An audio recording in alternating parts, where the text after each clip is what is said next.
Greetings, elected council and mayor, and also greetings, citizens. Now, as you can tell from the slide, my name is David Zokaitis, and I'm very interested in civil rights and civil liberties. Today's topic is all about multiple jeopardy because I'm afraid that double wasn't big enough of a number. I had to yank it up and we did double jeopardy in my presentation today. So, which one? Left button, right button, right button. All right. Okay. The first thing you should think about when talking about double jeopardy is the Constitution and the Bill of Rights. In particular, we will start with the Fifth Amendment. Here's an important little quote. Nor shall any person be subject for the same offense to be twice put in jeopardy of life or limb. So what does that mean? Well, you know, it's pretty easy to read the Bill of Rights and the Constitution. The way I look at this is it says if you do one thing bad, there's one offense, one crime, one law, one trial, one punishment. Simple.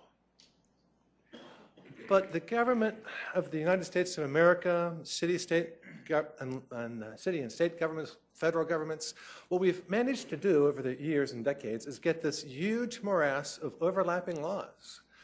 And as a consequence, what used to be one bad thing now becomes several. And what this has done over the years is promote long prison sentences. We've gotten away from trials and implemented plea bargaining instead. We've also managed to achieve #1 status in terms of prison population. Got more prisoners than any other country. If you look at all the countries of the world, we're #2 in terms of incarceration rate.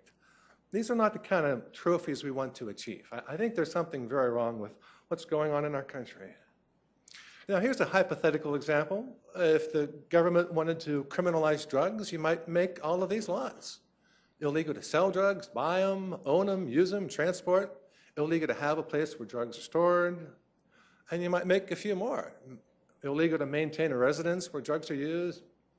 Can't buy paraphernalia, can't transport it.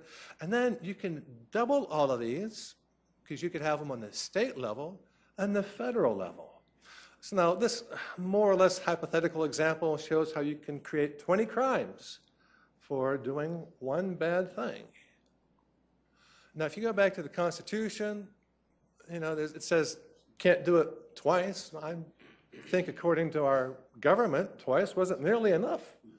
20 times looks like it would work out a whole lot better. Now, if you read reports of who's being prosecuted for what, you can see that multiple jeopardy is standard practice. I think that's not what we should be having. The United States Supreme Court is supposed to be the final arbiter of our Constitution.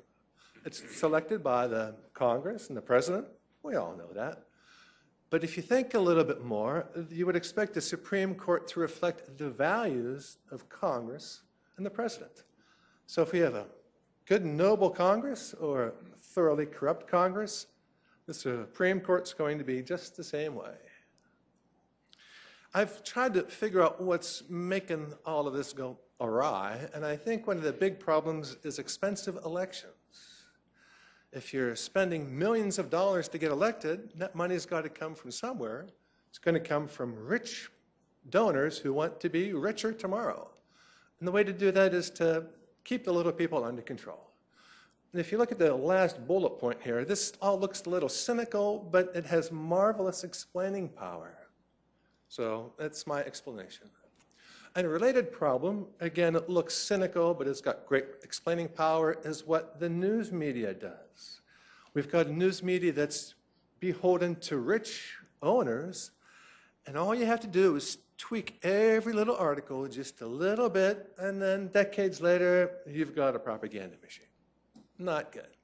I think if we could have public financing of elections, we could roll all of this garbage back and have government for the people. And we could have some compassion for the powerless, as the pastor said in his opening invocation. There is beauty upon the earth, and I want us all to remember that. So here's a nighttime shot I took of some trees. And with that, I bid all of you and all of you a good evening.